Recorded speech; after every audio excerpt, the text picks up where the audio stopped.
10ଟି ଧାଡିରେ ଶିଶु ଦିବସ ନିମନ୍ତେ ଭାଷଣ। आपण मानकु समस्तंकु आम चैनल को बहुत बहुत स्वागत। ए शिशु दिवस अवसर रे आमे 10टी धाडी रे भाषण टिए लिखिबा पई चेष्टा करिछु।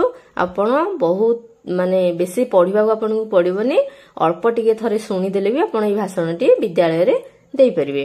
यार प्रथम धाडी टी हेउची सम्माननीय सभापति महोदय, पूज्य गुरुजी गुरुमा वृंद एवं मोर छोट बड़ भाई भौणी माने।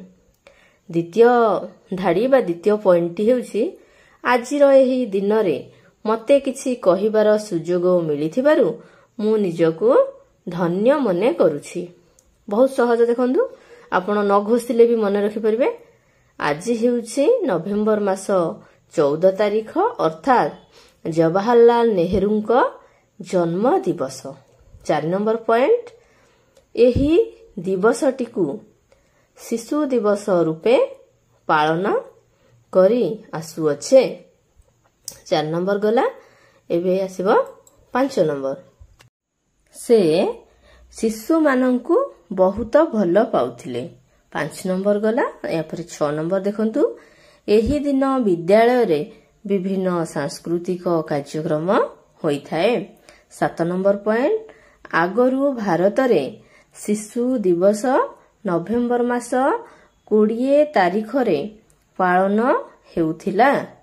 तापरे 7 नंबर गला। एबे रहला 8 नंबर पॉइंट, किंतु नेहरूंको मृत्यु परे तांको जन्म दिवस को शिशु दिवस रूपे पालन करागला। देखंतु बहुत सहज लागुछि ना 8टी जाक पॉइंट। एही परि भाबे आपण खाली सुनी देले भी 4 थर 5 थर आपणकर हेजिबो। 9 नंबर पॉइंट देखिबा, शिशु माने हेले देशर भविष्यत। तेणु नेहरूंको भଳି समस्त व्यक्ति शिशु मानकु स्नेह करिबा सह सेमानंकर विकास पई सर्वदा चेष्टा करिबा। जदि भिडियोटी आपण मानकु भल लागिला लाइक करंतु, शेयर करंतु एवं आम चैनल को सब्सक्राइब करंतु एवं आम मानक सहित सब दिन पई जोड़ी होई रहिथांतु। धन्यवाद।